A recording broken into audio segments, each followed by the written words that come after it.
We back in this thing, man. So, hold on, hold on. My water, bro, so we get this thing started. Um, I'm going through it right now, guys. I'm going through it right now, man. Like, you know, being a content creator, I work from sun up to sundown, and when I tell you, just been having a lot of problems these last couple of days. This weather been knocking out a lot of the power in my area.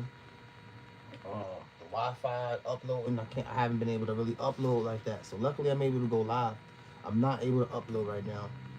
So there's a lot of background, a lot of technical difficulties. Uh, what's the behind the scenes going on right now, bro? So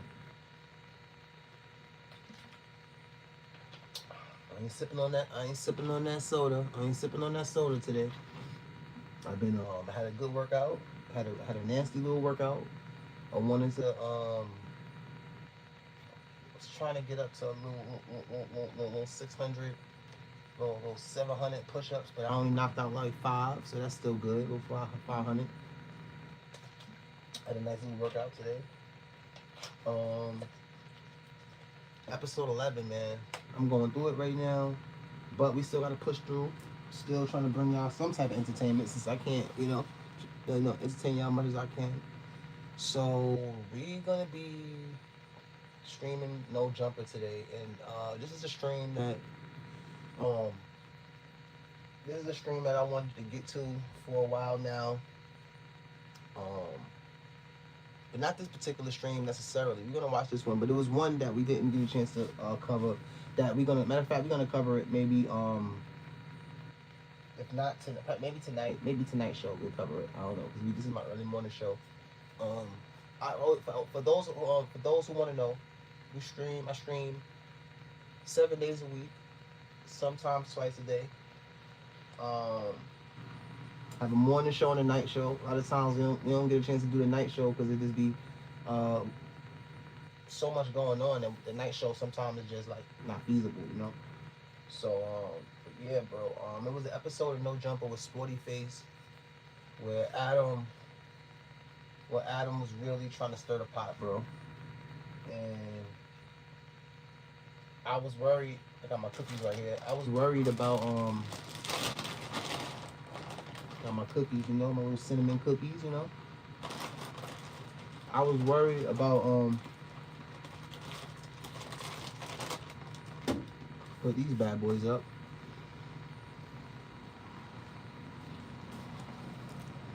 I was basically worried about how the fame of 4Extra and the leadership and the ranking, the high ranking of Sporty Face was gonna play out in that particular situation. And if y'all don't know what I'm talking about, Sporty Face is a gang member from California, and very known, well respected. You can look him up. You can find him. Just type in Sporty Face. Matter of fact, right? Sporty Face is one of the guys that came up. If you know about No Jumper, Sporty Face is one of the guys that came up with 4Extra to check Brick Baby about the whole what's dude name what's dude name that used to be on damn, I forgot dude name used to be on No Jumper. It was Brick Baby DW. His name DW. And the whole Brick Baby DW beef was popping. There was a lot of people that felt like Brick Baby didn't stand on business as far as representing the Rolling 60s. And we didn't know at the time, or I didn't know at the time. But for those who's deeper into the gang, for those who's more deeper into the gang culture than I am, they knew at the time that the people that was at that came up to No Jumper to press Brick Baby was no other than the legendary Sporty Face, and we now know 4Extra. I think it was 4Extra with him. That was with him, but I know it was Sporty Face there. So anyway, there's been like a little bit of a rift. I would think, I wouldn't want to say beef because anybody who knows, Sporty Face and 4Extra is cousins. They family.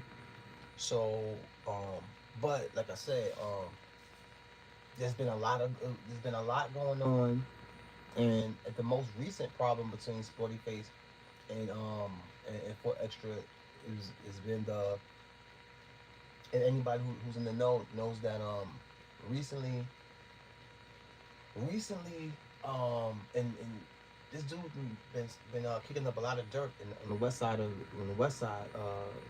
Recently there was a little bit of a kerfuffle, should I say, between or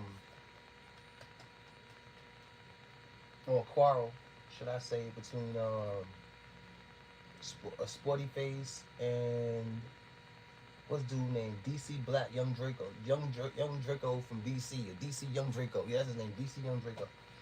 So DC Young Draco is a content creator that is he hood as hell. You know, he like a cameraman, but he could break your neck also. So he's a DC baby Draco is a cameraman who's very entrenched in a lot of different hoods. Uh, and when I say entrenched, is in he does content. He's a content creator. He's a film. He's a cameraman. So he does vlogs, and him and DC Baby Draco and 4 Extra is locked in hard body. DC Baby Draco and Sporty Face got problems right now because now I'm gonna say this. Some people would say that Sporty Face is trying to friendly extort DC Baby Draco, and then some people would say DC Baby Draco, um, he think he bigger than the program. So what their initial problem was, as you know, DC Baby Draco, he's a vlogger, he's a cameraman who goes to a lot of different hoods and deals with a lot of different gangs. So when it got time for him to do a vlog with Sporty Face and 4 Extras gang, DC and I mean Sporty Face was saying you should maybe donate some money to whatever cause because you like kind of basically like you kind of like what's the word, I don't want to say you French. It's basically you taking money from the community, you taking money from the homies, and you're not putting in nothing back. You know, you ain't kicking nothing back. So like I said, some people will look at that. Some people will look at that like friendly extortion. You know. But long story short, my argument is this. Sporty Face said DC Baby Draco is not welcome in the hood no more, and 4 Extra said he is welcome. So I noticed when Sporty Face came up and did his interview like a month or two ago, which was really good. It was deep. It's a deep interview. Adam was trying to really stir up the pot, and in the way he has to, because you know, controversy. That's what really brings the people to a certain degree. I understand that, but you know, when you get to a controversy like with 4 Extra and Sporty Face, that's like real hood controversy. But back to the Sporty Face and Adam interview. It was a good interview. It was one of the interviews that wasn't talked about a lot, but Sporty Face was saying a lot of. He was saying a lot of. He was saying a lot of good shit that we need to all or anybody in the street life need to really pay attention to. That episode wasn't really talked about because it wasn't. It was a real positive episode, and that's why I keep bringing it up. I keep bringing that episode up because that episode was episodes we need something positivity as far as okay, we know bad things are gonna happen, we know that, but what do we do after? That's all I'm saying.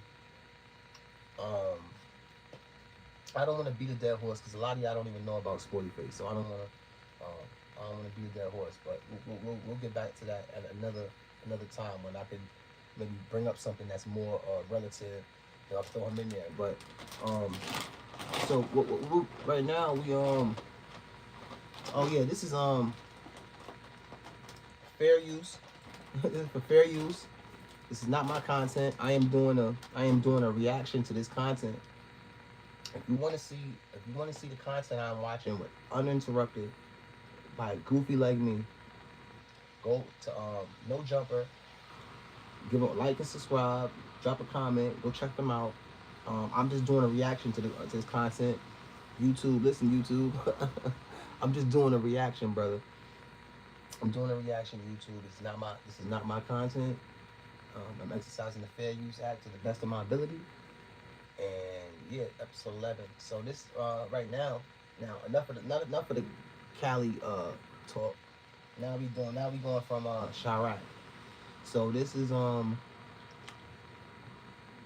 Prada, producer, he works mostly with the GDs, cinnamon cookie hitting. Um, and he's angry about money. I'm not gonna try to even break it down to y'all no fancy shit. He angry about money. Um, it's crazy that I'm seeing him. Well, it's not crazy that I'm seeing him on No Jumper, but I know before this No Jumper post was put out, he was angry about something, and he was going back and forth with Ruga. And anybody going back and forth with Ruga, you know. But they didn't get too crazy with it. They didn't get too crazy with it. As far as like insulting each other, and I mean they didn't even say no too many insults. He was just saying that he should have worked with the BDs, but he chose the wrong side. Um,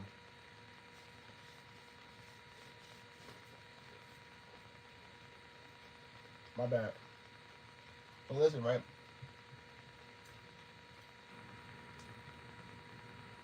I chose this interview also because I wanted to address. It gave. Let me tell you guys. I'm not. I want views, right? And I know a lot of you guys are used to people that stream for 2 hours and stream for 3 hours or 4 hours. Maybe I could do that one day if it makes sense. But I'm trying to give you guys good content, and if I can make it an hour, if I can make it that's fine. If it goes, you know, basically I want to keep you guys entertained. I'm not trying to hold you guys hostage. I'm not trying to hold people hostage. Now, if we here, we cooling out, we chilling, and you know, and we here for and it being for 2 hours, then so be it. But yeah, you already know how I am. If it's getting dry, and I feel like you guys are not being entertained, and we kind of like cover all the bases, then I'm out. That's just how I am. That's my personality, you know. And you see sometimes, for the most part, all the shows are like 40 minutes, but you see they go to 50 minutes. I think we had one show that was an hour. So yeah, bro, I'm not trying to hold you guys hostage. And now if I see I get a stronger following, then that's different. But anyway, so yeah, I chose this interview. I chose interview because um it's always a problem as far as I notice it's okay, right? And I could be a hypocrite to say this, right? So I feel like the dysfunction that comes on the 63rd, the GD side, is always messy, and it's always loud, and it's always reoccurring. But the dysfunction on the BD side, the dirt side, is probably more delia, and it's more quiet and sniggish. But as we can see now from both sides, both sides got applause. Um, I think and I want to be the one to give Adam a little bit of a Adam and No Jumper. I want to give them a little bit of a break, bro, because it's not too many platforms still doing interviews like this. Well, all platforms doing interviews, but like I said, I think people after I seen the Sporty Face interview, it showed me that what people say they want is not really what they want a lot of times, and what you think you want sometimes might not be the best as far as entertainment goes, because a lot of people didn't. Nobody talked about that Sporty Face interview. And the only reason I keep bringing it up is because it was one of the interviews that we need interviews talking about, like, if you from a gang and I'm from a gang, we could still try to come together and make something happen. And if war happened, then so be it. But we still have to figure out a way to make it where it's like, you know, I know who you are, you know who I am. My kids is over here, your kids is over here. You get where I'm going with this. Like, it was a deep interview, bro, and it was real. It was real. I don't want to say it was real nigga shit. Real nigga shit. Not no bullshit. And I don't want to curse, but that's what we need. We need men talking about issues that. What's my favorite slogan, guys? I'm not gonna be the one to sit here and say save the world, save the little children. But I'm gonna say this, right? We know we can't save everybody, but let's try to put something in place that makes sense. That's feasible. That's how I am. I can't sit here and I can't sit here and try to make. I can't sit here and I'm a realist basically. I'm a realist, bro. You know, I had a channel before that I stopped doing for a while, and I didn't like the way YouTube was going as far as how people was. That's the narrative that a lot of the content creators were coming with. I didn't agree with it, and it drove me sick to my stomach to the point where I said I had to make another channel, make a podcast, so I could put my spin on things and, you know, make things a little bit more realistic. So I got my blunts rolled, my little cinnamon cookies. You know, shout out to everybody that is in the building. Episode 11, MDO podcast, MDO Nation Stand Up. Go like a few videos, drop some comments, make yourself at home. It's gonna be a good one, I think.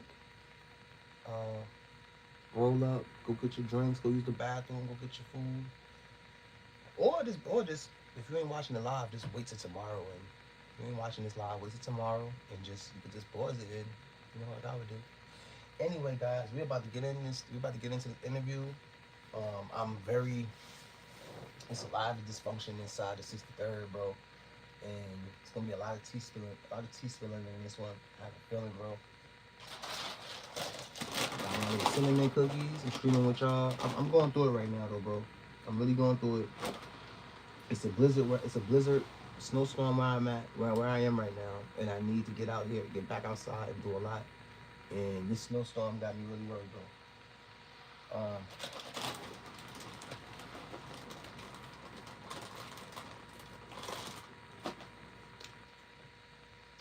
Let's get into it. Come on. We've discussed you at great length on this podcast before. You've even made an appearance on here before. Right. But you rocked and shocked the internet the other day by coming out, basically letting us know that you would no longer be formally affiliated with the collective that you had previously done a lot of work with. Yeah, so we've actually been away from each other for some time. I'd say like 2.5 years now. Uh-huh. And every time I go to Chicago to do business, there's certain people I can't work with because of who I worked with in the past. Okay. Now, I haven't said anything to the internet about us splitting up or anything. So in everybody's eyes, I'm still locked in with JHE. I'm still around FBG, everybody, you know, everything. I think it's BCR now, or BCE. I don't know. But they think I'm just tied in with everybody. And not only do I make their music, is I showed up on a No Jumper interview with the artist. So they take that personal, you know. So it's been stopping a lot of business. So I made a post just talking about basically don't affiliate me with them, you know. But you didn't just say JHE, you kind of in the post, you was like, all right. Yeah, I said the GDs, and that the GDs say they're blackballed and all that. I said that because it's like that little saying in the little clique of over there in Chicago. They always complaining about the GDs being blackballed. But, like, I don't know. The Jherooga always had this saying, you can't blackball talent. You feel me? But it's like when you do bad business, that shit gets in the way too. Like, well, when did it become bad business? I think with the whole everything, when everybody on that side was starting to act up, like Yella, I think that had a big play to do with it. Like, the bad business. Now I'm gonna say this, right?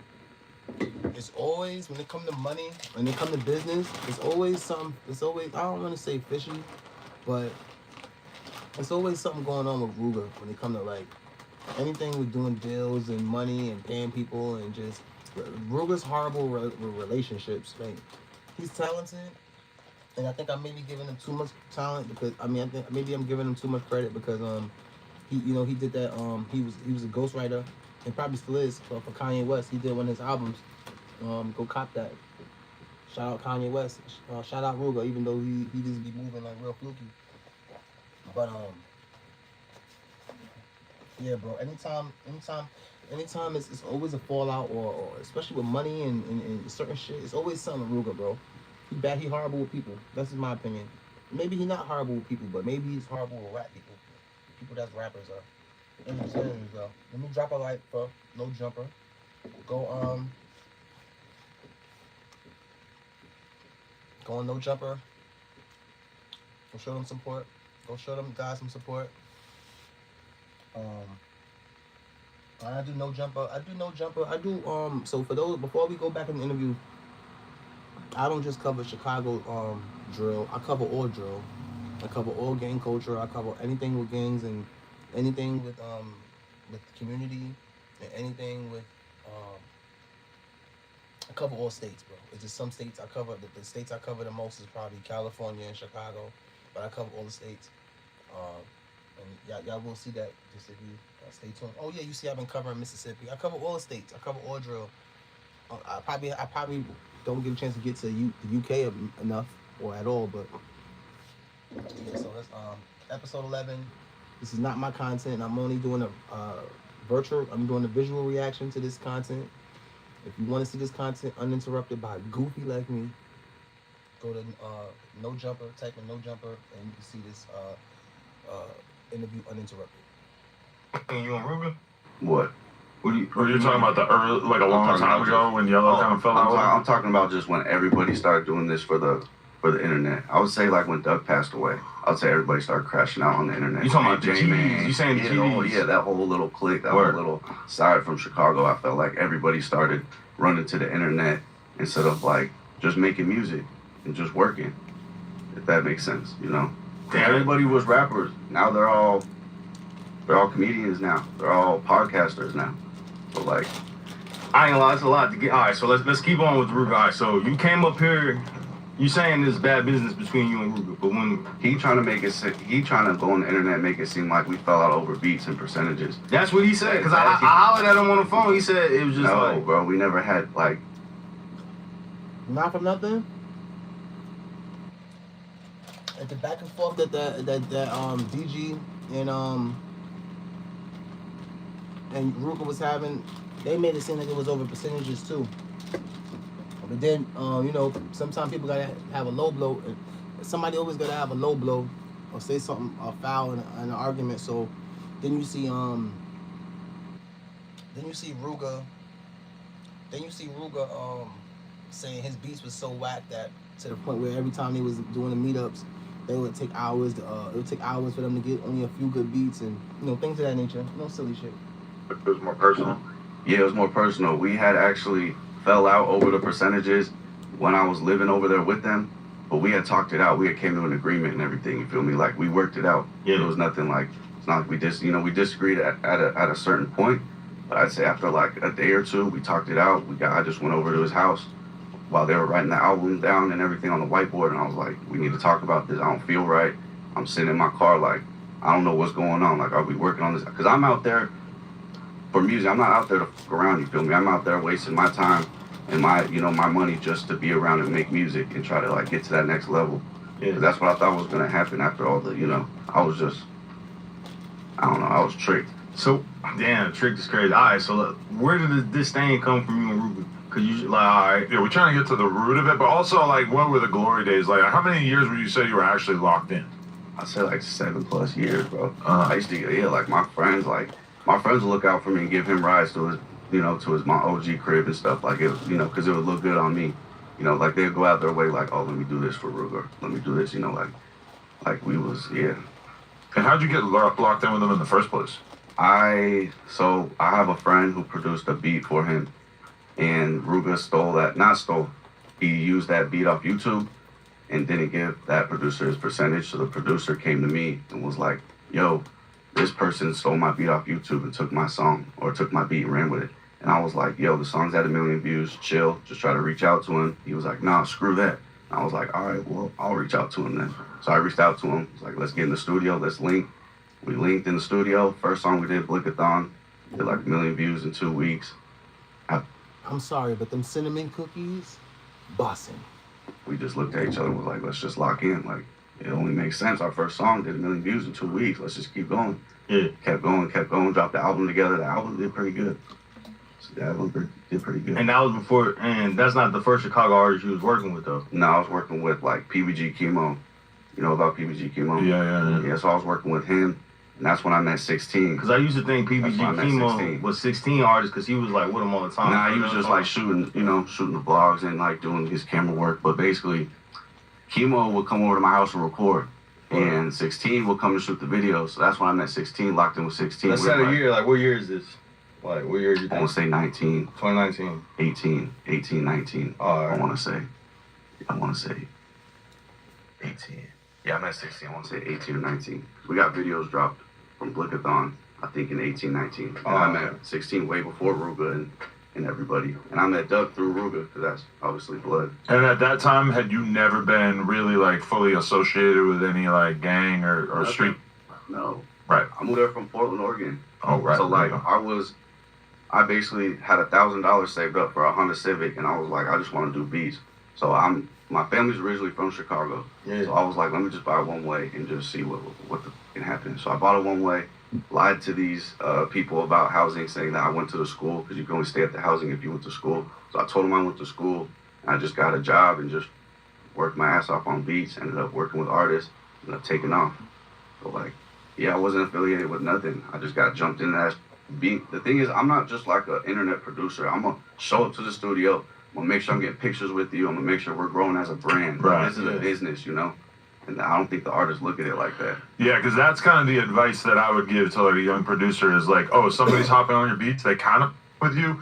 You got to build that face-to-face rapport, because it's like so easy to have a producer just be like an email that you're just going back and forth with that you never really get to know. Yeah, and not even know that you're right next to it. But then meanwhile, as a producer, you could be a star, or you could be like a very, very well-known name. We've seen it done. It's not easy, but you can make it happen. You know? For sure. Yeah. No, for sure. So, all right. So, give us a little backstory to like you just starting to make beats anyway. So you in Oregon just making beats for the fun of it? Like, how you even get in music? Yeah, so I started out EDM, and then I changed friend groups, and then from there just ended up doing trap beats, hip hop beats, influenced by Chicago at the time, like Lil Mouse, and I want to say, I would say really just Lil Mouse at the time. Just heavy on Lil Mouse. That's what really like the beats I was listening to, and then ended up moving to Chicago, and I didn't know. What's crazy is I didn't know one person in Chicago when I moved there. That's because that's not one person. Because you said you bought a one-way flight, not even knowing flight. The rest I used on the crib for the UIC crib. That's the college out there. It was like $400 for rent, and it was with 5 Indians, so I was sleeping in like a freaking. It was like they told me it was a room, but it was like just like a hallway with no door, nothing. I was like, stuck it out, just did what I had to do, you know. Right. And at the time, your family supporting this, what they thinking? I didn't really tell them what I was on, really. I told them I was trying to do music. Everybody in my family kind of told me, like, they didn't tell me not to do it, but they was like, hey, if this doesn't work out, like, don't be sad. Like, 1 in a million, make it in music. But they didn't know at the time that internet was booming, and, you know, and that your chances are really high of, you know, working with people who you always dreamed of working, like, you know, so. So did you move to Chicago looking for the drill sound, or you just moved out there? Yeah, for sure. No, for sure. Like, I went in there, like, I remember when Slide was going crazy on the internet and just the radio, and I remember just being like, I want to work with whoever this is. Shout out to everybody that's checking in, episode 11. But yeah, I just want to stop what he said real quick, because now just to add on to what he was saying. Now is the time you don't need big production companies anymore. Now you can just get out there, and the chances of you working with your favorite artist or working with somebody that you've actually seen on TV or the internet is so high right now. Like 2 people that I spoke to that gave me gave me a big green light as far as encouragement was 16 Shot and Visuals and X-Men Rico. Shout out to them too. I always bring them up. Always shout them out every episode. Now, you know, anything you want to do is try to get into that thing, man. I Googled it and it was Doug. And then, like, I didn't even ask to work with Doug. That's what's crazy. All this just fell like just in my hand for just working hard. Like, I feel like when you work hard, you don't have to really ask for things. Like, it just starts lining up, you know? But, like, I don't know how I got put in that side. The thing is that side always told me that I could work with whoever I wanted to. They never said, you can't work with them. I felt like OTF was more like that because I seen Vaughn went on the cameraman and he was like, we're f***ing up cameramans and everybody on that side. And it's like, damn, like, Yeah. But Ruga was always like, you could work with whoever, just don't put us in the same room and we're good. Like, he always stressed that, like, Digi, don't let us stop your bag. Like, don't let us. But the other side, they don't look at it like that. You feel me? Like, that's one thing I will give them is they'll always, like, I would link with Tay 600. Yeah. I know deep down Ruga didn't like it, but he, you know, it's business. Like, he always told me that. They pulled me off to the side, was like, if you let us get in your way, your bag up, we're gonna you up. Like, you need to get out there and, you know. So Ruga was uplifting and telling you go get your money, like, Exactly, and you ain't got nothing to do with it. Exactly, but it's the other side that I feel like just no one wants to with who I was with. That's just that one. It's kind of like the gang or the party that's in power can call more of the shots and can like be a little bit more controlling because they know that the other side doesn't have as much to offer. Whereas somebody like Ruga, he's probably like actually thinking like, yo, I'm gonna lose it. I'm lost on DG's argument. I'm lost on why he's worried about what the other side is doing. If he on the GD side, but let's see. As to this producer, he's not even gonna with us at all. If I really like corner him off into just with us, so to him that's almost like a survival mechanism as well. I think. Yeah, right. It's Nah, yeah, it's crazy because there's a producer who signed to OTF and he had hit me up in the DMs like you're a huge inspiration, and everything. Now, once my interview with I think Ruben came out, he got signed to OTF, and we haven't talked since then. Like, I'm not gonna say anything. You know, I haven't said anything to. I already know what's going on. Yeah. I know they probably told him, you know, whatever. But like, it's just crazy how that can like stop a relationship from two people. He's not even from Chicago either. So like having two people who aren't from Chicago producing for Chicago artists, like we can't even work together anymore. It's like, or what? Like, because the two heads feel some type of way. All right, but 50-50 on that, right? Because it's like one of the songs, I talked to Ruben on the phone recently, when all this shit popped off, I was trying to see like what one left with y'all. Like, I ain't know you did the For Duck song. So that's one of the Ruga's biggest songs where he on there kind of like responding to. So I can see in a way why you'll feel like, all right, he doing the For Duck song. So like, he being there with the GDs. So like, and I did that one from 63rd song. So in a way, it seemed like the songs you're doing is kind of like placing you in that box. Yeah. But like, you feeling different about it? Like, you feel like, all right, if I do a drill song with this on one side, then you should be able to do a song with this on the other? I see what you're saying. I mean, it's business, like. When I first started, everything was very. So yeah, like why they doing this little ad thing? Company with their money. Yeah, so I always say once you bring the gang shit into the music, that's where shit go left, man. That's where things go left, bro. And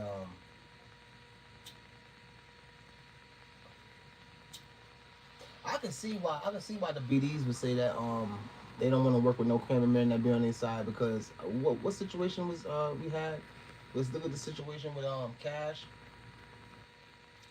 Situation. Not saying that producer had anything to do with his death. It was something with or the producer from I forgot what dude's name is, but he was with Cash the night he died. He was this producer. He broke the GDs. He was with Cash the night he did a song beat for Cash the night he died. R.I.P. FBG Cash. R.I.P. him, bro. I'm stoned right now, bro. This bug got me. I'm just sending the beat. Whatever you do with it after, that's on you. Like, that's on you. So you wasn't at the music video shoot or anything? Like, how much of that do you get involved? No, I wasn't at that one. No. Word. I mean, I'll be behind the scenes at some of them, but I don't think any diss songs, though. I don't think I pulled up. I don't think I want to pull up to something like that, too. What if you were shooting a video, or you were there and they were doing a video where they were dissing people? Would you like definitely not be in that video in particular? If it was like a real diss song, you were always kind of trying to play both sides. No, no, for sure, definitely. Was you always trying to play both sides? Or at one point, you felt like, all right, I'm with the GD, so I am locked in with the GD. Play everything. Like, that's why I linked with Take 600 or Take Capone. I feel like that's why I did all that. And I was also talking with THF Twin before he passed away. Like, there's people who they didn't really side with, and especially with them people with Fonzo and everything. Like, and I was rocking with Fonzo and KJ the God and all them tough. Like, Yeah. they didn't really like that, you know. So it's kind of just forcing you to have to like pick relationships. I really held it down because I believed in the business. Like, I looked at it as a business. Like, okay, we all like me. I don't know if you know Billy Cobb, Yeah, I know the video guy. Me, him, and Ruga all met in the same week. Word. So it was crazy how we all like it was producer, cameraman, artist, and we all were like, all right, we're all just gonna work for free. And we're all just gonna get this down the line or down the road later. Like, we'll talk about it later type. Word. Now we're all kind of like split. It's like so I don't know. Billy and Ruga don't rock with each other. They cool. Word. I know they still working. For sure, I seen them. So drop you're a just video, more so but- like kind of split. All right, so let me ask you this like, then. it's not like the three heads is there anymore. You feel me? It's like it's just anchored away.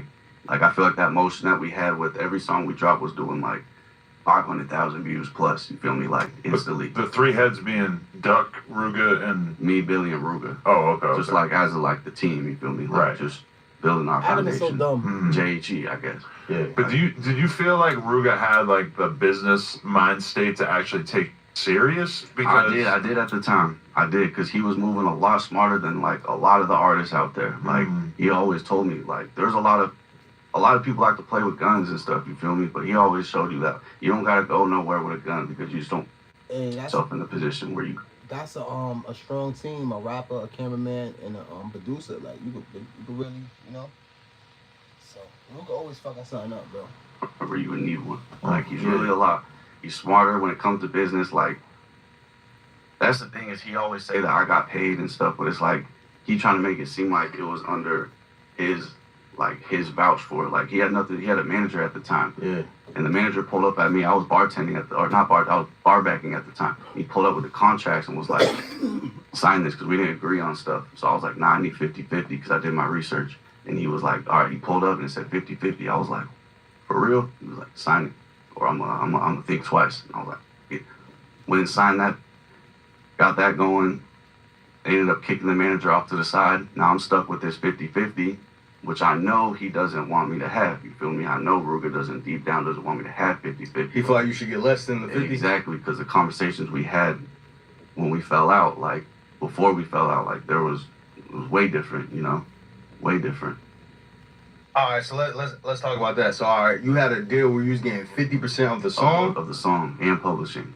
That is a high ass percentage, though. It's a high percentage, but it's like there was no label at the time, so there was no money behind it. We were just dropping on YouTube, so it was like, I'm willing to drop percentages down if you're gonna show me money that you're gonna put into marketing, because that's money I'm not coming up with to market the song. So if you show me like I got 10 bands, 20 bands, I'm gonna take down 20-30%. You can have that because you put in money to make it go up. But if you just drop it on YouTube, like, I need that 50, like, I gotta eat. I'm up at 3-4 in the morning making these beats for you so you can wake up and write. Like, I need to eat too. See, it's like this weird situation, because it's like, all right, a lot of the Chicago guys who were making music, they didn't know what they had either at one point, and then Hey, I don't mean to cut him off, right? Now, this is where I'm naive, or this is where maybe my I don't know the business to a certain extent, but I noticed with a lot of this content creator shit, bro, or a lot of this social media shit, bro, there's not that many people getting paid. And there's people getting paid, but what I want to say is, like, I notice a lot of dudes be like, oh, all right, I'm established, so I'm gonna go with this dude and get this for free. I'm gonna get this for free. Everything free. If everything is free, unless it's like this, unless this is where the part I'm missing. If so, maybe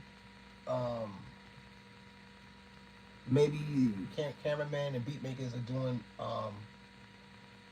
favors for rappers with the name for free. So maybe people, they can use that for their catalog. If you're telling me that, then I can understand. If you're doing free projects for artists and people in the industry to make your catalog or portfolio look better, and in return that would make maybe the average Joe Schmo want to spend money with you. If you're doing it to have an amazing portfolio, I understand it for that.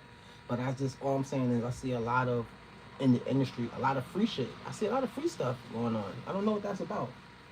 But maybe that's just how, like I said, I'm trying to get in tune and trying to learn what that's about. But I just see a lot of people say, oh, that was free, that's free. I see a lot of people say, oh, if you do an interview, it's free. So my thing would be if a person they do an interview, the interview is free. Is that just you going there for what's the word marketing, or you trying to market what you trying to do, or I don't know, exposure? I don't know. You probably didn't know. All y'all guys didn't know what it was going to be, right? So it seemed like you guys were just making music, all coming together. But then when you go back and look at the business side of it, it's like, damn, 50% of a song is a lot when you go look at it. Technically, because like think about it, if Especially if you got somebody else on the song, you're all doing 33.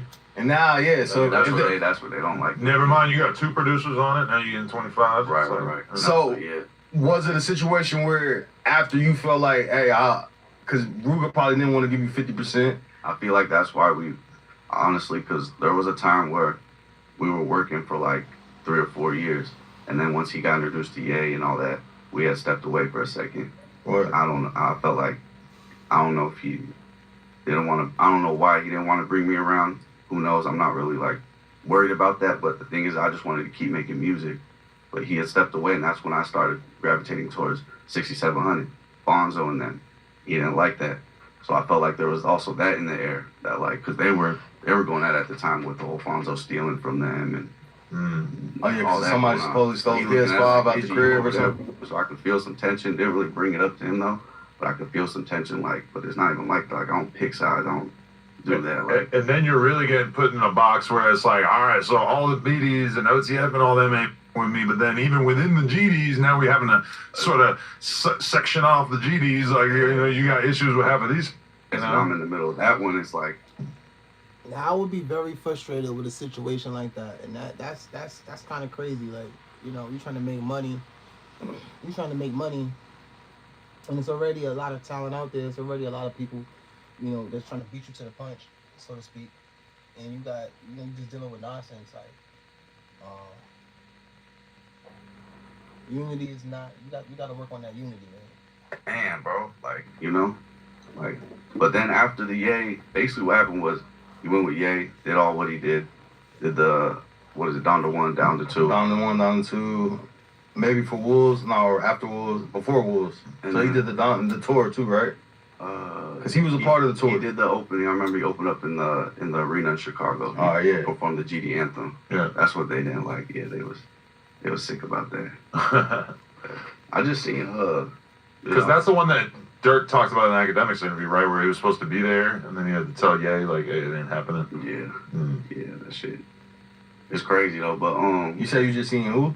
You was finna say you seen something. and I was gonna say I seen Aiden Ross stream the other day, and he was talking about he was rocking GD hard on there. He was saying on GDN. Yeah, All that, yeah. like, but that was at the time where that song was going up. Yeah. So it was just funny how like just one song. Who did that beat? You didn't do that beat. So No. all right. So when did you and Jherooga have the talk where it's like, all right, yo, 50% might be too much? Because obviously This y'all. was in Vegas, I'd say a couple years ago. So Couple like years I ago. was in Vegas for a year with them. Towards the end of the year of me being with them, that's when we kind of like, I think we talked like a month before I left. Because it was like, I don't know, bro, just it wasn't it. I felt like I was being used out there. Like, I felt like all the motion from all the Ye stuff kind of died down, and then they needed someone to come fill some parts. Just like this crazy, bro. Like, I don't know. Like, imagine showing up. I was driving a Ford Flex at the time. Yeah. Imagine showing up to a Grammy after party in a Ford Flex because we ain't got no party going or nothing. Like, come on, bro. Like, that's why it's so frustrating because everybody thinks I'm living this Ye dream and I'm out here getting all this and around Ye. But it's like, bro, I'm just trying to make beats and find the next artist, you know? Like, I'm not even working with them anymore. Whatever, you know? I'm not trying to say too much, but you know, you see where I'm going. Did you feel like Jherooga changed up a bit from the Ye thing? Like, because I'll say he supposedly got like a lot of money from that, right? Did you see him start acting differently as a result of that? A lot of people, if they get a couple $100,000, they're gonna act different. Yeah, but like, I don't mind it because I'm just trying to make music. Like, if we're not making music, that's when I don't mind it because it's like, come on, bro, like, we done started. Like, you don't gotta give me nothing. Just put me in a room and like, let's work, you know? But like, I don't know. Everybody's like, oh, I know, he just seen you with Ye. It's like, bro, I ain't never been around Ye. Like, what are you talking about? Like, They're just assuming that because yeah. I'm so locked in with Jherooga, you would think, you know? but like I Like don't know. you going to spend time, like he gets offered to spend time and work with like Kanye, the most influential rap producer like ever, like one of the most influential producers ever. You'd think he would probably maybe bring his producer. Like that would make sense, yeah. Yeah, I mean, But at the time, to be fair, you said you was hanging out with his ops a little bit, so like, yeah, but It's kinda like I brought them together. Like my crib, I remember this is how blind I was to Chicago. yeah. I had JG over, and I was like, okay, they GDs. And I met KJ the God through 16. I was like, okay, they're GDs. I was like, what if I put 2 GDs in a room? So I invited both of them over to make music. I brought one of Ruga's homies. I didn't want to bring Ruga right away. I brought Fat Boy just to like ease it out. Fat Boy ended up getting along with KJ. I was like, y'all gotta like, let's get in the mix. So they got in the mix. KJ did a song with Ruga. They all started mixing, and then Fonzo went on the tour with them with the Big Boogie, and that whole situation fell out with him stealing money, being with JHE and stuff. But like, I don't know, like, and like, ever went missing at my crib when Fonzo and them was at my crib. It's go missing when JHE's there. Honestly, I think that like, Hey, I want to talk about that. Hey, I'm glad. Hey, let me tell you, bro. Hey, stop this shit. Stop this shit for a minute. Stop this shit for a minute. I forgot about that shit. I forgot about that shit. I don't mean to curse. I forgot about that. I'm glad he brought that up, yo. Before I spark my next blunt, I'm glad he brought that up. Because that situation seemed real. I don't know. That situation seemed real funny, bro. That situation seemed real funny, bro. Like, and I'm trying to, I don't want to be redundant and keep saying the same thing for, over and over. But, so Jherooga, Fonzo, Flame, a lot of them went out of town and some money came up missing. And I always said this, right? I always felt like, and I don't have nothing against Ruga, but let me tell you, bro, I can feel people out, bro. I have a third eye. You feel me? I'm not that spiritual, but I am when it comes to certain. I have a third eye. I can see stuff in people, and I'm not saying Ruga's a bad guy, but I'm gonna say this, right? It was a course of that. I wish I had my my other joint in here so I could just jump to. Matter of fact, I would have to find that and save that. But we're gonna go back to that conversation. So there was during the time when that money got stolen and the whole fallout between like Flame and Ruga and all that, and all of them was having a fallout. And Fonzo 1700, whatever his name is. It was something that he said that caught my attention. It was something that he said like I felt like he said he didn't say he left money there to see if somebody would take it, like he planted it, but the way he was talking about it, it was like either he was capping or either they was trying to entice somebody to steal it. Like I don't know, I'm not maybe articulating it correctly for y'all, but basically the way he was telling the story, I'm looking like it was like basically like say you got 30,000. It was like he had 30,000 and he left like 3,000 where somebody could see it just to entice them. I'm not saying nobody should do it, but I don't know. But it said something like 5 bands came up missing, or I don't know. I feel like the people Ruga around, like he not even. I feel like that's why his mindset up. You're around the wrong people. Like I don't know. It's just You seeing hurt too though. it's frustrating, Shut bro, up. holding it down 6-7 years plus for somebody who just like I don't know. He just kind of like threw it in my face. 'Cause I felt like I was invited out to Vegas because he thought whatever. The Kanye situation? Yeah, that whole. I felt like personally, I got brought into Vegas because of that. All right, so Like- break it down. When you say brought into Vegas, because like so you was living in Chicago, you was living in I was Vegas. in Chicago, and then I had moved, I think, back to Portland for like 3 months, 3 or 4 months, just because I was away from my dad the whole time and my mom, so I was like, I need to spend time with them, like Yeah. getting old and everything. So I go back and he calls me, DG, we need to get back to it. DG, I need you. The last song we had, bro, it went up. And millions, this is we do millions. And this is while you was working with Kanye and shit. You get that phone Nah, call. this was after all that. Alright, for so sure. I get the phone call, and then I go out there, and I mean, don't get me wrong, he's still locked in with Ye. Bro's still writing for them and stuff. Bro's still writing for, I'm not gonna say who, but like some big people. But yeah, this was during, after all that. This wasn't during it, you know. All right. So that's what people think is like, I was there during it. Now we had stepped away. So then he got locked back in. Got locked back in. Kind of made me think that we were gonna be locked in. I was there for 8 months, 9 months, and then at least Ye admitting that he got writers. But I'll say this: I'd be disappointed when I see certain people have writers. But I'll say this: when you're doing a lot of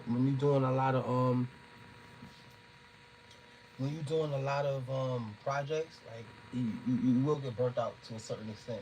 Like me, I get burnt out a lot doing this. Content creation is a burnout, especially when you're not getting paid for it. That's when it's like, oh man. But yeah, this shit will burn you out. So, but I was disappointed to see Kanye with writers. I didn't think he, you know, I don't know. I don't know. Question. This go around, do you know this? Y'all have a talk about splits this time? Or it's already in the air? we just know. We just like, I felt like we were the type that just knew, like, all right, it's 50-50. Like, even still after the gay shit? Yeah, even when I flew back out, felt like it was that. Now, that was right when I got back, right when I flew there, though. When I got to Vegas, I felt like that was the narrative. It was like, all right, 50-50, you know. I would say 6 or 7 months in, that's when we had the talk. And was like, okay, like, this ain't gonna work out. Because they was working on the album. And this album was supposed to drop in December. And then it moved to January. Then it moved to Valentine's. And I was like, what are we doing? Like, but he couldn't pay for the producers to get their beats, to get all the rights. And I'm sitting here telling him, you got a producer in front of you who's willing to do all this for free. Just work with me. And he's like, I just don't get it. Like, that's what it was. I gotta be fair. He said that he'd play like 40 of your beats. He said he'd play like 40 of your beats. That shit funny. You know what's funny? He's saying you're like this weak ass producer, but it's like that doesn't really align with the fact that you guys had spent so much time together, made so many of his biggest songs, etc. Like that was kind of weird to hear him say. Right. That. So I had started a producer group called Product Collective, and basically I have some producers out in Europe who would send me beats, and they loved Jherooga's music. So I was like, okay, I'm around Jherooga every day. Let me get y'all some, let me do this for the group. Let me get y'all some beats for them. Yeah. So when he went on there trying to clown me, talking about, oh, the only beats that are hard is you're not even making the beats. It's like, bro, I'm doing my job as like. This is not my content. I'm strictly just reacting to this content. This is a reaction-based podcast. We react to content, so I'm exercising the fair use act. If you want to watch this content uninterrupted by a goofy like me, go to No Jumper where you can watch this content uninterrupted. Go follow them, hit them up. NBO Podcast episode 11. Man. I'm trying to like really start a brand and start something. Like, I'm trying to start a business, and this is me trying to start a business. So you clowning me for trying to put my heart into something is crazy. You feel me? Like, that's like what? Like, what are you even clowning? Like, I'm over here trying to get other producers in the mix. Like, you don't realize, like, the more producers you have, the better your music's gonna be. Especially because he just went off and got probably more money than he ever made from his own music for writing music for other people, and you're kind of sitting there like, yeah, okay, like I don't have the ability to go write for Kanye, like so you're getting money somewhere else, and you kind of clowning me for trying to like take the business more serious. Right. Now, I feel like they used me, bro. The house was on Section 8. They didn't even let me know, and they was having me pay the full rent, talking about I was paying half. So like, wait. Yeah, bro. It's get deep, bro. They was. You gotta break, cause I ain't right now, bro. Hey, man. I knew this was gonna be a crazy episode, bro. I knew this was gonna be This is gonna be one of the better episodes, bro. Like, I can honestly say there's some better episodes than others. But binge watch all my episodes, binge watch all of my podcasts. But this is gonna be a crazy one because let me tell you, anything that got to do with 63rd Gyro FBG. Always some fluky backdoor bum activities. Now I mess with everybody, but it's always something. I know it's gonna be some crazy. You talking about Section 8? Come on, bro. Like, it's always something going on with these boys. To be fair, hold on. To be fair, I'm watching it. And it just sounds. I'm looking at it like it sounded like you was being a little greedy, wanting 50%. So that's why Ruger like, damn, you just give us 2,000.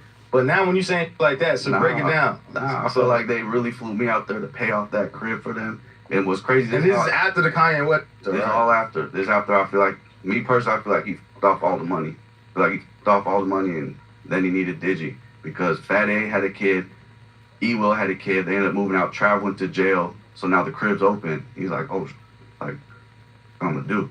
So now just Devo's over there, you feel me? It's me and Devo. And then that's when it's just me, Devo, and Ruga, no one else. And then what year this is now? A lifetime of benefits and care. Get what you earn. So yeah, like I'm just laughing. I'm smoking this thoink right now. Check out me higher than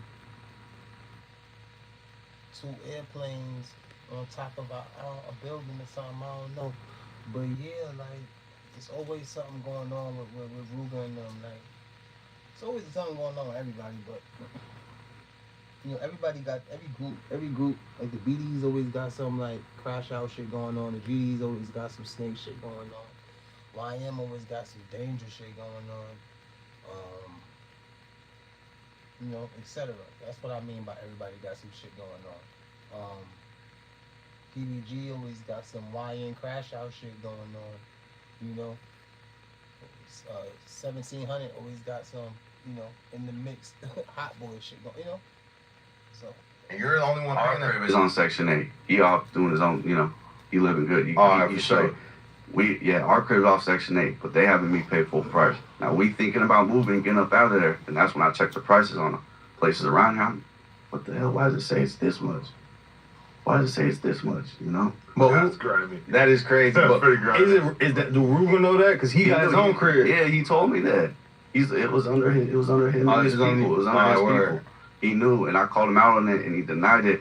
And then, like, I think a day later or something, he had admitted to it. He called me and was like, hey, this is really what's going on. And I was like, hey, bro, I would have never cared. You just got to tell me. Like, I'm here to work. I would have paid the full price. It's just I feel like I'm getting gypped now. So then I paid half of that price, and it's still not even what the, you know what I'm saying? And how much was rent at this time? It was like a little under 1,000. Word. So I was paying a little under 1,000 for it was like a super small 2-bedroom. You feel me? Like my dog couldn't even move in that. That's tiny, you know. Which I have no problem doing. We just gotta work though, and let's make this money. But when I'm there for 7-8 months, we don't drop one song. I'm out there paying damn near for everything. Like I don't know. Like the only thing he has on me is I was $100 rent short like the last month, and he was just bugging over it, like bugging, like I need that. Like did you? Like you? Like I'm like bro, it's a like. And the only reason why I was 100 short is because I was in LA paying for some of their like. While we were out with the Grammys and stuff. So, and I explained that to him. I was like, I spent a little extra money. Whoop-de-woo. So Ruger was... I felt like that's when I was just like, bro, I gotta get out of here. Like, so Ruger took you to the Grammys? $100.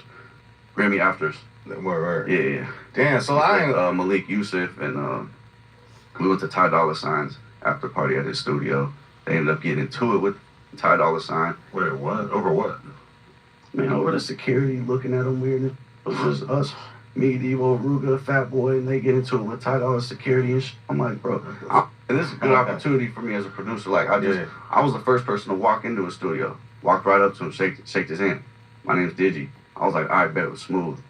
An hour or two later, we getting kicked out. I'm like, bro, like that's when I was just like, I gotta get up out of here, bro. This is the wrong group to represent myself with, because like they had went and flew to Chicago to do like a basketball game or something like that. And that's when I was like, man, my shit ain't did. So you did it on some like behind, like some sneaky shit where it's I like... got up out of there. Fat Boy was still at the crib. He was passed out on the couch. He woke up. DG, where you going? I'm like, I'm gone. They're like, you gonna leave me here? I'm like, hell yeah. Because he didn't go to Chicago with him. He was in Vegas by himself. So like he looking at it like, damn. You think that they're frustrated with the situation as well? For sure, they needed me. They needed me. You gotta do what's best for you. But I say this: once he got that surplus of money with Kanye, he should have really made sure. I mean, we don't know if Ruger's messed up. We don't know we don't know what his finances is. You know, this is all speculatory. That was a speculatory comment by DG Prada as far as him blowing the money on. That was just like maybe a theory. Did he blow the money or not? But it's looking crazy. Get in my car to pick people up. They needed me. Like they needed my like you know what it's like going to a Grammy after parties in a Ford Flex, Remo. That shit is bro. You gotta park like 4 blocks down. That's what I was thinking. I'm like, we were going to shows in the Ford Flex. But I done seen Ruger with big 100Ks on the shoulders. Too, yeah, like, ain't no way you telling me this. Like, bro, that shit gonna be gone. Ruger gonna FaceTime me with the big. We don't know the internet. Like, yeah, we know how the internet work. Yeah, because this is rap where it's like you take a picture with 100,000, people really think you have 100,000. Then you come and talk to me, what's behind the scenes, it's like, dude, what he like? The whole time I was in Vegas, they thought I was living this crazy facade life. Like, I was like, whoa, no. That's what it looked like though. Babysitting. I was there babysitting. Damn. Like, I felt like I was babysitting. Like, I don't know. I felt like, yeah, you see how I feel. I'm frustrated, bro. Yeah, you're frustrated, but it seemed like it's love there, but it's like also. It's love for sure. It's just. Alright, so. It's love for sure. He said that you doing all this, so why come out and say all this now? Because he said you. I don't want to be a part of that. I don't want nothing to do with JHE, whole GD, anything. I'm from 63rd, nothing. I don't want nothing to do with that. Let's talk. But he said, he basically saying that you cloud chasing a little bit, because he said, like, I ain't had no. He said, y'all fell out like 2 years ago, so this is all random. If anything, I learned this from him. Like, he the king of the internet when it comes to, and every time he says, like, oh, do the internet. Like, he texts you, I can show the text. I can literally show the text. He like, I don't even do his internet. And then 5 minutes later, that's when he made all those posts of him tagging me. And like, oh, your beats are weak and all this. I was like, bro, you just texted me saying like, he was like, you want a reaction? I'm not going to give you a reaction. Gives me a reaction. Like, he's the king of the internet when it comes to this. You don't know how to not reply. He's always going to reply. That's why I say Jherooga, bro. It's a couple people I be on their ass. Jherooga, KB Nene. Who else? Boss Tops. A couple people I be on their ass. I'm gonna do a goofy show, but the 10 top. Matter of fact, the next show gonna be the top 10 goofies of Chicago. Top 10 goofies, like with the whole. I feel like Ruger be chilling a little bit compared to a lot of the others that be doing the internet. I don't be really seeing. He's a lot more. He is ducked off. You won't see him. You don't see Ruger really be chasing it like that. That's why I'm confused with y'all, cause like Ruger don't be chasing it like that, and I don't really see. I never came to the internet with none of this stuff, cause I just didn't like. I don't know. I felt like people would see me not work with him, and then just be like, okay, he good to go. But now there's like stamps. So this is you basically just like putting it out there that you don't fuck no more.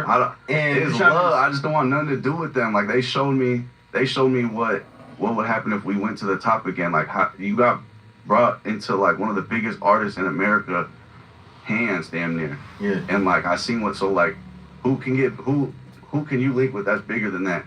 That's gonna put me in a position like I just don't trust you in that situation again. I can't. I want nothing to do with it. Like everybody over there showed me. Like, I'm the one who got Debo started rapping. I'm the one who was recording all that. Fat A, I'm the reason why JHG, damn near all of them were rapping, because I kept telling them every day, you guys are just sitting here. You guys need to start rapping. Like, you guys got to start doing something. And that's when they started rapping. And then it's like, even with Lil Mo's first songs were with me. Like, Ruger recorded him at his house, yeah, but like, they would send Lil Mo in an Uber to my house and just record. And we just make songs. Like, to get him started, It's so confusing to me how some of those dudes could be lazy, because it's like, bro, if you're in this position, like, you better rap. Like, you gotta rap like you're fighting to save your life. Like, you're gonna die homeless in the streets, because it's honestly, for some of the people. Hey, for those of them that be talking about Adam, bro, let me tell you, bro, and I don't want to sound redundant, right? This is one of our longer episodes. Despite me going through what I'm going through, we just gotta fight through. But yeah, you gotta be a realist in life, man. You gotta see what's in front of you and see things for what it is. Like, Ruger could have been way bigger than what he was, and I want to admit that I was a huge Ruger. I'm a Ruger fan now, even though my job is to criticize. My job is to criticize all content. That's my job. because that's what this channel is mostly about. We watch content, we talk about content from the past and the present and future, or future content to come, and we criticize and we break down and give our opinion and analysis on things and hypothesis on things. So that's what the main basis of this channel is. And we react visually, audio wise, or writing wise. We to every type of content. So that's what we do over here. But basically what I was saying is Adam really knows. Adam has an eye for the. Adam sees what's in front of him, and that's why he's successful. You gotta see what's in front of you, and you'll be successful also. Me, I'm not the biggest. I'm not a big podcast by any means, but I'm gonna tell you this, right? And I say this a lot. It's not a day that I don't bust my ass to try to provide content for you guys. Even if it's just dropping a picture, it's something. And I work on the channel, from sun up to sundown every day. So these dudes, the opportunities that they blow is just crazy. And to hear it come from the camel's mouth, or I knew this interview was gonna be crazy because we had somebody directly in their camp. So this is at least wiping away some of the question marks we had in our head about Ruga's work ethic, or how do they get down, or how do they move, which I said was janky anyway.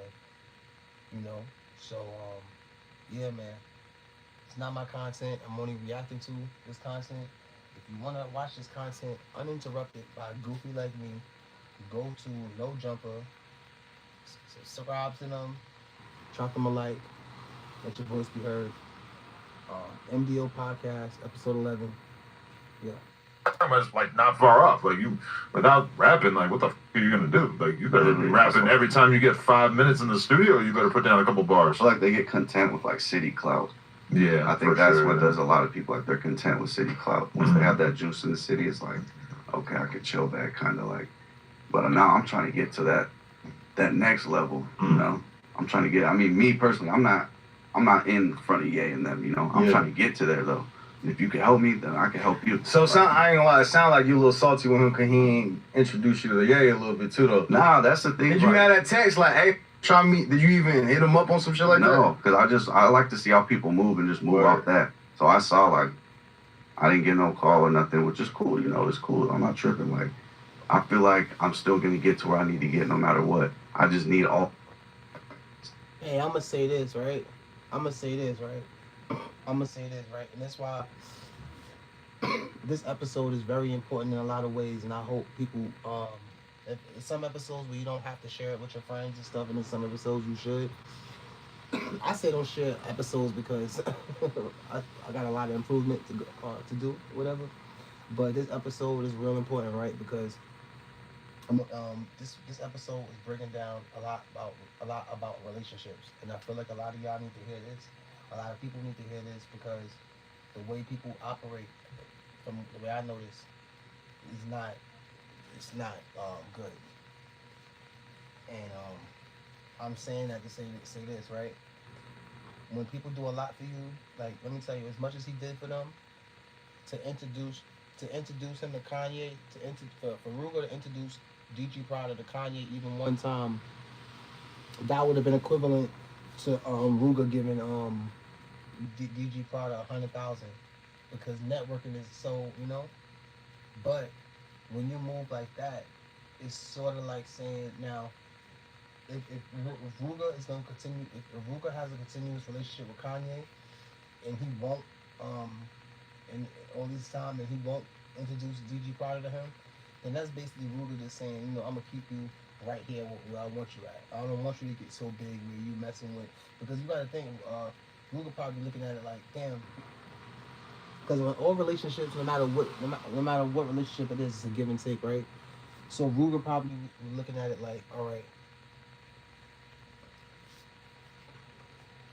you already working with some people I don't like, so if I make you this big where you don't need me, you might stop answering my calls, or you might start working. You might just start working with Jay-Z or start working with Beyonce, then I can't even afford you no more. And when things get kind of rough, I can't lean on people like you to kind of even things out. And it's kind of messed up. It is messed up because thinking like that is why hip hop overall is so going in the trash. Just because that train of thought, you know. Um, but yeah, if Ruger would have introduced him to Ye even one time, I know DG probably would have probably been loyal to Aruga for life, you know, because that would have been like, you know, all of the favors that people did. It would have that would have been like, all right, for everything that and DG proud of mine, that would have meant like for all of the favors that I did for you and all of the money that I spent, this evens it out. And I can tell you that without him saying it, you know, just because think about it, if you're a producer to meet Kanye West, that's a big thing, bro. That's a big, you know. Anyway. Side, because my mind is so like 1 foot in and 1 foot out, but it's like I really should have just took both feet out and just kept going like in another lane. Like that Thunky Man, really should have just went up, just turned up with that. But I was so worried about looking bad on Ruga's side because I was so locked in. I was like, I don't want to reflect this and be like, oh, Thunky Man is Ruga's producer. You feel me? And he kept saying that. That's my producer. He really came on here and said I'm his producer. And what's crazy is J Mane, I think, right before he did your interview, he literally was like, I linked up with Ruga and you said you don't with Digi. And I remember ignoring that when I seen it on YouTube. I ignored it. I was like, nah, you wouldn't say that. Now I'm looking at it like, that, you know, definitely said that. Because yeah, the J Mane content there, the beats that you did for him, like when did that come around? Like early on when you were still cooler? That was right after Blickathon. Right. So I'd say like 19, 20. That was just a little side quest, do a bunch of beats for him. He had hit me up, was like, he remixed Blickathon. And that's when I was like, what's up, bro? You just tap in with me for the beat, I'll send you some more. He was like, all right, bet. And I said, okay, well, we're gonna go 50-50, that's cool. He said, yeah. So then I got the DMs, I'll even show them right here. This is J Mane. For everybody that want to see this, because everybody keeps saying I'm bogus and this and that, man. It's funny though, because you're like, He agreed to 50-50. you're one producer who's like actually willing to stand up for themselves. Yeah. Like obviously the artists are gonna paint you as being like an insufferable brat that was just asking for I just see too him much, complaining you know? about someone stealing his money or something like that the other day or something. I was like, Oh, like, J Mane? what? He was Yeah. talking about the IRS, I think. But that's like what it was. he owed hella taxes and that he had to get rid of his chain, I guess. How do I show DMs on here? We'll put it up there. You just show us. Send it to us, yeah. And just send it to that. Show us, I guess. Yeah, go through. So what year You can is start this? from the top. You can start from or whatever. All right, hold on. That's 2019 January, June 19, 2019. What year was it? 2019. Oh yeah. Yeah. Yeah, I took down like 20 million views. Just because that's the thing is like a lot of producers live for that. Like that's a million, they live for 1 million views. Like that's what they're gonna get their whole life. Like I feel like I just took a bunch of like people's lifetime views down. Because it's like, if I'm not getting paid for it, But all right, so yeah, let's break that down. So look, all right, you said you took down 20 million views, but you got a 50% split. on Ruga's music, not J with Mane. I didn't get anything So on all right, J so Mane what music. you and J Mane had We organized, had, I just showed you, we just agreed on 50-50. He said, All right. oh, cool. and then what? You Nothing, started sending him a man. whole bunch of beats, and then We dropped like 16 songs. We did I think it was called Tuka's Revenge 2 or something like that, or Tuka's Revenge. Did that album. We did a bunch of solos, yeah. but a lot of the solos had like millions of views on YouTube, like, and streaming platforms. Like, it wasn't just like, And are you just sending him beats, or you and J Mane locked in? Like you pulling up on him? Like what was pulling y'all up friend? on me. Yeah, he pulled up at my crib. Like, I was sending beats, don't get me wrong. Like, he'd go to the studio, do his thing, but there was times where, yeah, he would pull up to my crib and we just kick it. That's why it's like, I thought we was friends, bro. Like, he done tricked me too. So you I get thought we was friends. so you get 50% on like most of Ruga's bigger songs. Every song. How much is that? 50%. Yeah. It's 50%. Yeah, but like how much? Because if you tell us how much you make, then we know how much he makes.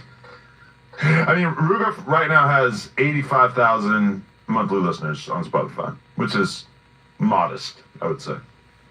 And that's just not even like dropping. That's what's crazy. Like, I feel That's just natural. He ain't even dropped recently. that's the thing is these Chicago artists have their own natural like Yeah. little fan base. They don't they don't need other fan bases to get put on. That's why I feel like so many Chicago artists can get put on because their own city will put them on. Yeah. And they'll follow them for the rest of their life because all Chicago knows is Chicago. They don't want to know Cali. They don't want to know that. They feel like it's weird when they come out here because they don't talk the same lingo. They don't move the same. They don't, you know.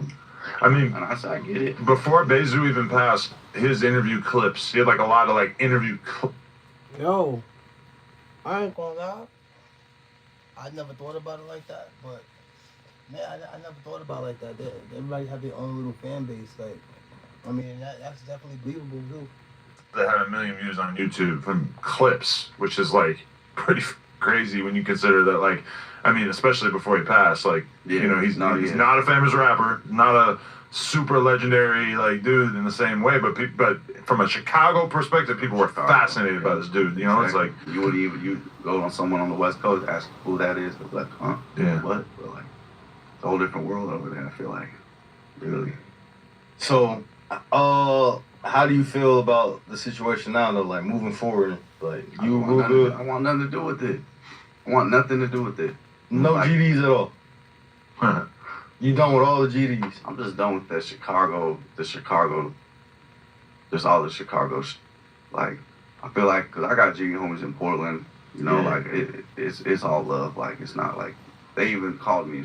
It was like no one's gonna touch you. Like Cause people were offended because they all for sure. There was hella internet trolls. Like cause you said that Larry Hoover wouldn't approve of what. Right, but I feel like if you're a big GD and you go on your phone and you get offended by a white boy talking some on his story, like I feel like you just like I don't know. It's just I don't think they really looking at that, bro. I feel like it's all the internet trolls like that are talking like, you know, just people who fake it to make it type stuff. because I've kind of thought this a lot of times over the years is that, you know, I don't take a side or anything, but when you look at like a lot of the GD stuff that's going on in Chicago in terms of the rappers, famous rappers, and them not being able to stay cool and the label falling apart right away and like all that. And then meanwhile, you kind of look at the BD side of things. There's a lot of lore that we want to know about the BD side of things that we don't really know. And there's YouTubers trying to put pieces together and stuff, but like you still can't get them to talk about what happened when they robbed Sosa's house. Mm-hmm. You know, you could interview any of those dudes. Like they're just, it seems like they do a better job of kind of keeping their business internal and not talking about. I feel like that's where the other side kind of went wrong was when they all started doing all these podcasts and doing all these interviews. And like, yeah, cause like they're just, I don't know, like even Say Cheese, he's messy, bro. They did that Jherooga Say Cheese interview at my house, at my apartment, and he asked the question. I was like, it made us end the whole interview. He asked him, cause Doug's funeral, Dusky's funeral got shot up. Mm-hmm. So he had asked them if Doug's funeral was gonna be at the same spot. And it was just like, Yeah, that's crazy. it was just like what, bro? Why even ask that? Like, And what, Ruga tweaked out and just ended the interview? I think we were just like, it just made things weird. Bro, but then Sean Conn don't want the bad look, so he cut that part out probably. Oh, for sure. And then meanwhile, You don't know behind the scenes. I got Ruga throwing poop at me and being mad as like I just left it in from it. But yo, that's funny. He had two different interviews and because he got offended by what the interviewer was asking. We all know about the Ruga Adam 22 beef. That's like a saga at this point. So I don't know. This one definitely. I already knew once somebody had beef with Ruga, Adam's gonna jump all over this one. Like, Kind of tells you that maybe the interviews weren't necessarily the problem. But how'd you feel about that situation when he turned up on us? Me specifically. Honestly, I think I was away from them Yeah, already, you so probably I were. was just like looking at it like it didn't surprise me. Yeah. I think it was right after that. Honestly, I was just like, it didn't surprise me, and I knew what went down because I know them so well. I knew how this played out. I felt like, because you guys, I feel like you guys had tension at the time, so I feel like he might have went in here like, oh, that's squashed, like it's out the way, and then knew he was gonna act up on you. Yeah. And acted up on you. That is Like, what happened. It's kind of like that. Me and him. Because I wasn't planning on having him on an interview. It was supposed to be an interview with the other JG guys. Yes. And then exactly. I had to How talk with pictured him it. for like a whole 30 minutes. Like, yo, if you're gonna come, it's gonna be good and valid. And he gave me his word. Yeah, and I he think, did that. and to be fair, I think he was gonna be cool. I think Adam was just saying that was triggering him, so he was just like, then I'm gonna turn up. Yeah. I don't know if he came with intention to do that, but that's just how it went. I mean, honestly though, like if you watch it, the energy that he was given for the first 20 minutes or whatever it was definitely like not the friendliest. Yeah, like that. I remember that interview because we all tune in for any. I watch everything, but that interview. I wonder how that went. I wonder did Adam pay him in advance or because a lot of people were talking about that interview because that's the interview that Adam and Ruga had. I think their biggest fight was the interview where they was promoting like I think Fat Boy and I forgot the other artist they was promoting, but when Ruga left, they stayed. So people was also looking at them like calling them bogus for staying, continuing the interview. But and then some people were saying it was a play because if one person walk out, how everybody stay. Like so, I don't know that one. I don't know. But he was kind of talking normal at certain parts, but then there was other parts where it was like, oh man, this guy's mad as f-. He just don't want Like to when say they're it. dry, you just know that they don't want to be here. Yeah. But they're like, yeah. But then a lot of people were hating because the other dudes stuck around afterwards. They thought that was like. See, I just said that. I didn't even know. See, I just said that. That I remember that interview because there was a lot of people were talking about that interview. They were saying if one person leave, how do you stay? And being that we I don't know. I can't even really articulate how I feel or give you guys my honest opinion on how I feel about them staying and why Ruga left. I don't know. I don't know, but I know that interview for a lot of different reasons besides the obvious Ruga and Adam fight. It was a lot of people discussing that interview and the situations and everything that had with it and behind it. Everything that happened with it and behind it, should I say. Well, to like finish out the interview, but which I kind of understood it from my perspective because it's like this was their interview. But then when like your CEO or the leader gets booted out of there by security and like you stick around, like I can see how people would look at that a certain way. I can see that too. I appreciated it, but yeah, I can see that.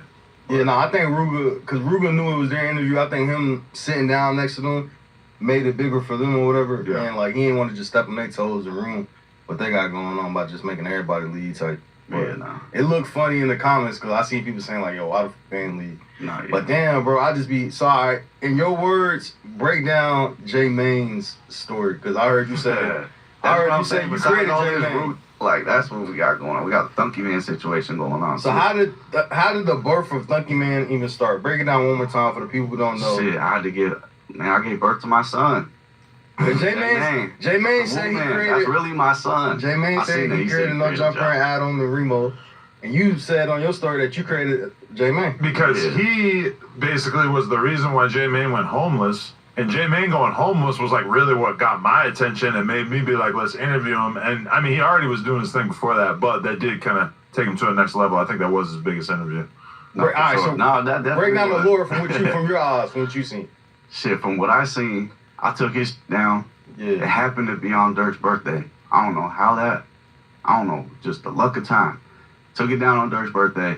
I remember him putting like dreads in his hair or something, or like putting hair in his head, and he like dyed the tips blonde or something, Mhm. like mimic or something like that. And then he did the homeless thing, which like I'm not knocking none of this because like he done turned up with this shit. Like, Creative. in all my old interviews, I said, J-Man, I hope you learn from this and just do better. And looked like he did good, you feel me? But anyways, he did the homeless narrative, and then after that, it was you guys. I want to say, it was you guys, right? Yeah. Yeah. So all right. So I remember watching his videos because of the homeless, and that was what really made me start watching the older stuff. some lore That's between how I that. found out. That's how me and you even got into him. Is because this one I think I just started working at No Jumper and I'm doing the social media shit more at the time. And I made the post saying Dirk got J Mane's channel deleted. Now he's homeless. That's when I reached out to You you. reached out to me and was like, no, that's not the real story. Yeah. He ain't paying me for this for money and shit. But I just ran with the homeless with Dirk for a little bit and it kind of turned him up. He did interviews or whatever, and then from there it just turned toward a group. Nah, for sure. But that's how you reached out to me and saying that, hey, he owe you money. So, all right, how long were you reaching out to him to I get was that reaching money? out for like, I'll say like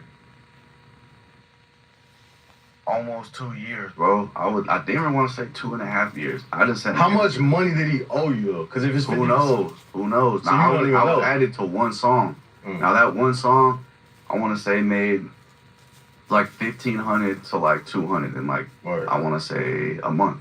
It was something like good because the song did millions of views. It was with Billionaire Black. It was called it was called BDK Anthem. Now I remember this summer. This was like a little bit after Doug died. The beats that DG Prada was making was hard. I remember the J Main situation when he lost his YouTube. It was crazy though because J Main had just had a party with RP Trigger, a couple of other FYB people, his FYB homies. They was in Las Vegas celebrating his I think a mixtape or his album or something like that. So when I heard about this situation with him and DG Prada, this when I really didn't even know DG Prada. He was more behind the scenes, I guess. I was just like, damn, like they took his whole page, like. So J Main did a crazy bounce back. You know, shout out to J Main. Yeah, man. But anyway, for anyways, I see the check on that song. This was like after everything else was pushed out. I see the check on that, so I finally got him to agree to one song. He was like, me and Billy. He's like, Billy's on the song too. I said, nah, y'all gonna have to split. I need my 50. He was like, all right, whatever. Gave me it. Seen that, and I was like, at the time, I was dealing with Jherooga's manager and everything, so I was learning learning all the percentages. Yeah. And like what I was owed. And I was like, bro, like if you could add me to one song, why can't you add me to the other songs? Because it's all on the same platform, DistroKid. So I'm like, bro, why is it that hard? And I'm starting to see now why. Because he's starting to see He's like making money off it, and like, half this shit. Exactly, just greed. So if you had to guess how much, Man, that's just bad business. See, it's like, that's why I say, so you gotta try your best to do good business to your best of your ability, because now, like, look at the fallout behind this, like, and as long as you do music, I mean, I'm gonna say this, I don't want to say that. I was gonna say Ruger need all the help he could get, but he already doing good. But screwing people out of money, no bueno. you think you took, or he owed you at the time? If you just had to put a number on it. Decent amount. Say a decent amount. More than 10? 50. Yeah, because that song was only at 1 million views. We had other songs at like 2-3 million views, like multiple songs, you feel me? Yeah. And this is like you getting paid off not just YouTube, you getting paid off everything through DistroKid. You know, you get Apple Music, Spotify, Amazon, whatever it is, you know. So it wasn't just the YouTube money. Like that's the thing, is these artists eat the YouTube money. Producers don't get any of that. That's what one thing we have to forfeit, because whoever's channel it goes on, I don't think you could do splits on YouTube like that. I've never seen that. Like, you know. So all the 50% that you eating is on the back end from Apple Music and Spotify. You're not even looking at YouTube money. No, I don't get any. No, producers don't get YouTube money Unless you copyright your beat, and then they use your beat, and it's already like, what do they call it? Where they when you track things throughout the internet. Content ID. Content ID, and they if actually you content ID track your it. beat, and then they track it to whatever it'll copyright and claim for you. But other than that, you don't see no YouTube money as a producer. That's interesting. Those splits on YouTube, I never even thought about that. That's why they'll do like artists like Jherooga and Billy. They'll do like, I'll throw you one video, and then you do one for my channel, you do one for your channel. So then it evens out, because if the cameraman puts it on the artist channel, the cameraman doesn't get anything. Yeah. So all right, what did you learn from like, even like just looking at it now in hindsight? Do you feel like you was asking for too much, or you feel like 50? Are you still going around like, hey, I need them 50% splits with everybody? 50, I need 50. Like independent artists, I feel like we should normalize that. Like if you're an independent artist with no budget, nothing, and you need a free beat, we need our 50%. Unless you can come to us with a budget and be like, all right, I'm gonna put this up for music video, put this up for marketing. Then it's like, why am I going to give you a percentage of my percentage if you're not doing anything for my percentage? You got to do something for my percentage. Because by you making a beat for someone, or making 10 beats that get used by an artist, it's like you're basically saying, I want 50-50 if you're not giving me an upfront amount. Like if you give me a couple grand per beat, like I'm willing to say, all right, like these are yours now.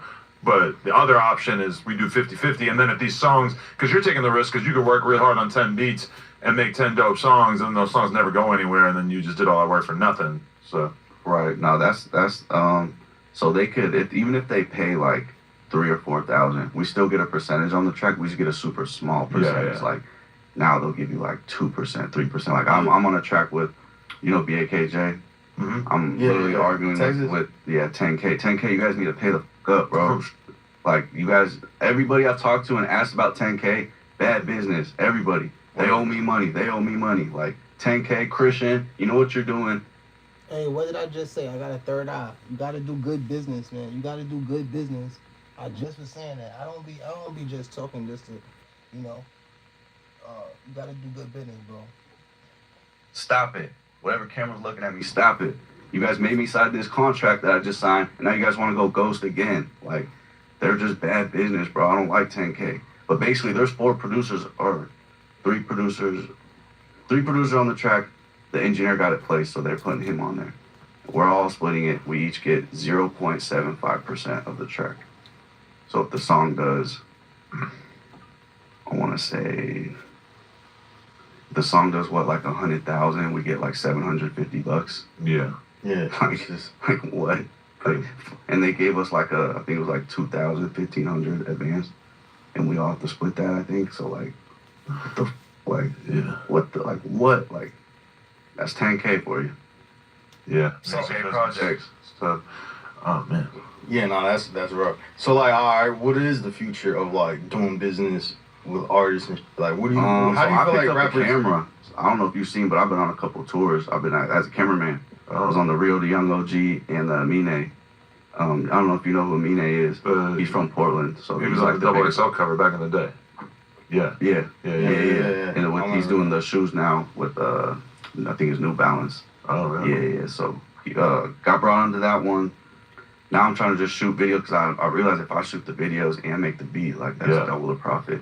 Honestly, that is the mentality I would recommend for anybody out there. Is like, become the video guy, become the producer, become the guy who can design a T-shirt, become like especially if you're in like the early stage of your career before you're like super successful. Because like at some point, if you become the video guy who's on call every single day to do videos, you're not gonna have time to pick up additional skill sets. Like even right now, I would love to learn how to use Photoshop to make T-shirt designs or whatever. It just doesn't really make sense at a certain point, you know? Sure. Yeah. Not bad.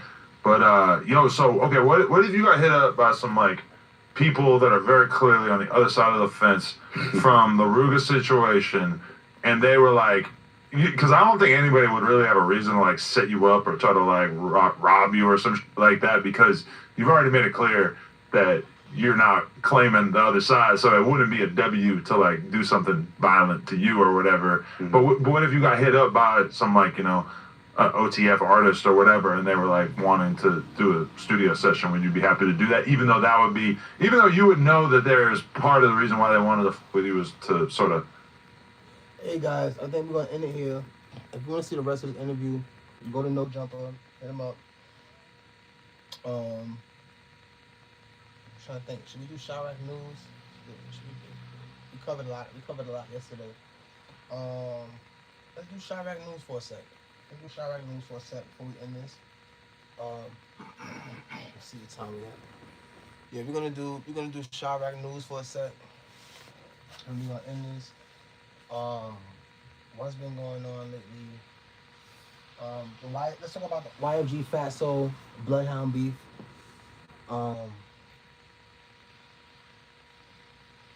I just, like I said, a little bit what I was saying yesterday was Fatso, one of the most talented young artists in the city. Bloodhound Q50, one of the most notorious artists in the city. I don't want to necessarily say Q50 going to Bloodhound, going to Fatso baby mother house is gonna definitely lead to the war between the Bloodhounds and Risky Road spicing up, getting more hotter. But I will say that situation clouded them up like a lot. like that situation really brought a lot of them a lot of clout. But when you throw family inside, when you throw family and girlfriends, like real baby mothers inside situations, I don't want to say girlfriends. I want to say baby mothers because that's like family because of the child. That's when it just gets a little bit more tricky. Um, yeah, that situation with Fatso is wild. They had Mona Lisa on. They had, matter of fact, before we go, let's talk a little bit about Kanika Jenkins, right? So they had Mona Lisa on KB Nene's show, I Love Girls from Chicago. Go check that out, podcast. And they was talking about Kanika Jenkins as far as her mother and the settlement, and I wish what was they saying in the clip? They was trying to say something like her mother is bugging out now because she took the money, and now that she took the money, it's still, not, either she spent the money and went broke, and she's bugging out, or that she took the money and she's having a guilt trip. She's just having a crazy guilt trip over the whole her daughter. So with that Kanika Jenkins situation, man. With that gotta be its own. That might have to be its own show.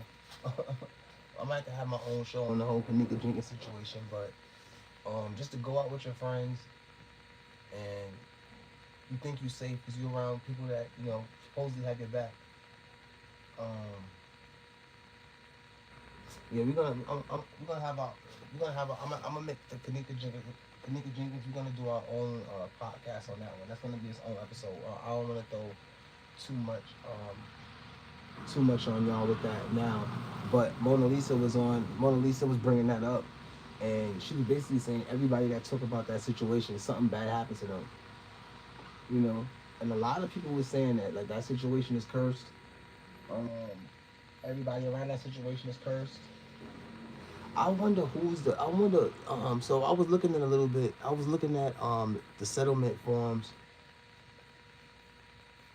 online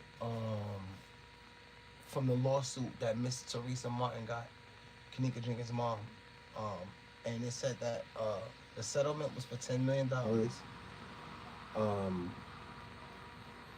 Teresa Martin received $3 million, and two other family members received 1.5 apiece, and I guess the law firm took the rest. So let's add that up. They're gonna say $3 million plus 1.5. So that's basically okay. So that's basically they got $6 million, maybe, give or take, and the law firm and I guess everybody else took the rest of that money as a consultant fee or whatever. But Mona Lisa was just she was being very brief as saying everybody that's connected to that situation end up croaking. And I'm looking into that. I'm actually looking into that. I'm looking into that situation with Kanika Jenkins. I'm looking into that more and more. I'm just trying to find a way I could present it to you guys because it's so much scattered content with that situation. Like, there's so much scattered content. My thoughts on this DG product, and I'm like, well, it's not finished. It's not finished yet, so I don't know if I can give my honest thoughts on the interview when it's not done. Maybe I should let it ride for a little bit longer. Yeah, I don't know. I just want to be comfortable, I feel like, but like there was you guys know who PJF Nook is? Yeah. He is someone who was managing him. I think it was like a year ago. I don't know if he still is. I was in Europe at the time, and he calls me. He goes, "Digi, I'm with OTF right now. I need some beats." I'm thinking, bro, what? Like, you must not know. I didn't say anything. I sent him some beats. He calls me back like 4 hours later. Bro, why didn't you tell me? He started going, why the did you? So they're looking at me crazy. Like, they said that they were rapping to it until they heard Ruga's tag, my producer tag. And they was like, turn that off. Like, he said that they basically told him he better off being a random person from Tennessee. Like, basically saying, like, because he's with them, we're not rapping. Like if he was a Yeah, random no, producer facts. from Tennessee, we'd hop on this beat. Yeah. But because he's so associated, so it's like I would work with it. I would work with them. I don't know if I in person. I'd have to like Feel it out. I'd have to really get on FaceTime with someone who's like who I know from that camp is real and keeps it real, has good energy, and Yeah. like let them know like, all right, you're not gonna get touched. We really here to work. But I don't know. They got their own clicks. They got their own producers. You know, like. How did you and Tay get locked in anyway? You from that side? 16, bro. 16 was, I think 16 was one of his first interviews. Yeah, facts. 16, Early I think, on. yeah, 16 asked him and he did the interview, and then I was like, bro, like, with Tay's music, like, put it together. And he put us, I think, in a group chat. And I went and asked Jherooga. He was like, man, you go for it. Don't link any of this back to each other. And I was like, bet. I went into the studio, made some songs with him. Crazy, because I want to say there was some diss songs, and we never dropped them. I think we dropped one or two of them. We dropped Red Light 2. I don't know if you ever heard that. And then another one. I think we dropped another one. But yeah. What's the craziest diss songs you feel like you produced without even? Not this song, but I'd say I'm from 63rd. Yeah. Just with the whole FBG Doug and King Von beef. I feel like influence wise, I feel like that song had the most. Yeah. Your pants tight as hell. Like, I remember you bringing that up. I was like, this man funny. Like, I think you asked, who'd you ask about that? I forget. You asked somebody about that. You were like, how you feel about that? I was just like, bro, this man. That's really when I knew my song was like doing something. Was when I seen like someone like y'all bring that up. I was like, okay, this has influence. Like, Let me ask you this. What's the scariest studio situation you had? Like, man, I've had situations where they'll be recording it. Man, Lil Reese at this studio, blah, blah, blah, blah. Well, what the, like, get up out of there. get up out of there. I've been in situations It was like like, that, bro, like- for sure. And I don't gangbang, I don't got nothing to do with it, so I'm over here like, man, I hope, pray for Lil Reese, bro. At that, we're just finna go slide on it. I have Yeah. to drop on so-and-so at the studio right now. I'm Yeah. like, bro, I'm like, That's crazy. That's the same situation that happened with LA Capone and that's the same situation that happened with LA Capone in 051. Somebody dropped the logo when he was at the studio. And if you I forgot, I think Trench's News was saying something about Duck and had seen somebody from Overlock at some studio, but they didn't really make nothing happen. So that's crazy though. That, it's believable, but damn, that's wild to hear, bro. This shit get real tricky. I don't gangbang, so I just like, you just- I just love everybody, so I'm just like, man, I just pray for whoever, they slide on, like, damn, like, shit just, I'm here to make music, why I gotta be involved in this? You ain't never had no crazy happen with you? That you can, I know a crazy story. I don't know if you want to get into it. We'll say no name, all right? We won't say no names, but you can just tell me how true it is. I heard, Nah, we can say it like, I don't want to do all that, but I heard, I won't say the name, but I'll say like I kidnapped you and Not made you kid- come. nah, In a sense, kind of, in a way, kind of is kidnapping though. If they force you to go somewhere, who told I can't say that. Oh, But he really in the mix. He I knows can't about say a lot that. of wild I told one person. I can't only tell told you all that. 16. 16, what the fuck going 16 on? ain't telling me this. I can't Nah, tell you all that. they put pipe to my head and And they went through put my a- phone and To make sure you wasn't trying to backdoor. make sure I wasn't backdooring. Yeah, So that's one of them though, right? Cause I know you done had to have more. That's the craziest. But so what? Some It was- rapper who's not. It was JHE. JHE. It was JHE. Oh, man, it this was nigga on JHE. 2K. Yo, now that's wild, bro. That's wild, bro. Like, look, anybody, imagine people you chilling with gotta put a gun to you. Once that happened, that's people that you. Then he definitely gotta get from around them. Come on, bro. What Boozy say? Come on, man. What's crazy is after that, I called 16. 16 told me in capital BOA, boy, you are tweaking if you go with them still. And I said, you know what? I'm about to move in with them. And that's when all this happened. But what caused them to be so suspicious of Because I was with Fonzo at the time. Oh. Or not even really with, I was just like, me and KJ are so locked in, like friendship wise, that like, Yeah. like not even with music, I'll call him just to talk about real life, and I guess they just felt some type of way. They thought I was trying to backdoor or something. But what's crazy is They went through your phone, but there was nothing there. Yeah, there was nothing there. So that's what made you feel comfortable. Producer, dude. Yeah. Like I'm there to work. But why would they think that you was on some backdoor? What was there for them to think like? I think it was just because I think I was out in LA with KJ Fonzo and BA. Mm-hmm. And I think that's what it might have done it. And then I hit up I want to say it was E-Will. E-Will ain't know nothing about it. He thought I was good. That's why E-Will told me, he was like, boy, slide. He told me to slide. I slid out there. We walked to the store. Someone outside. Get in, go back, pipe to the head. I'm go through your phone, go through my phone. I'm like, and what's crazy is I convinced myself to like understand where they were coming from. That's why I brushed it off. I was like, all right, these my people. Like I'm gonna rock with them. So I ended up going back home, back to Portland. They call me. Nah, somebody put a gun in my head, bro. I don't know. If I get out of that alive, I'll leave that alone. He moved back in with them. See, that's an understanding motherfucker right there. That nigga understanding right there. And then that's when like 16 warned me. 16 told me like, you tripping. Like he was like, anybody did that to me, I'm never like talking to them again. I was like, bro, it's business. Like we're about to take off with this. Did they apologize? Like, yo, sorry we put a gun to your head? Yeah, I want to say like a week later though, because I felt like it was an apology. I feel like that's like an immediate I felt like it was an thing. apology out of like being scared that I was gonna like run and tell somebody or something. Because like you literally could go tell the cops and it would not be good. Yeah. That's what's crazy is like I don't really like. I've been around so much. I feel like a lot of people in my position would have folded years ago, whether it was just anything like just talking or telling. Like I know a lot of. I've never ever spoken on anything. You feel me? Like I've held it down because I thought this was a business. I thought we were all gonna take this business to the next level, but it's like. Nah. But it seemed like besides that story, which is crazy, and I mean, you still ended up living with it after the fact. I mean, damn near, that's getting kidnapped. I mean, kidnap is kind of the nice way to say it. Yeah. Most of the time when you get kidnapped, they don't put a gun to your head. Yeah.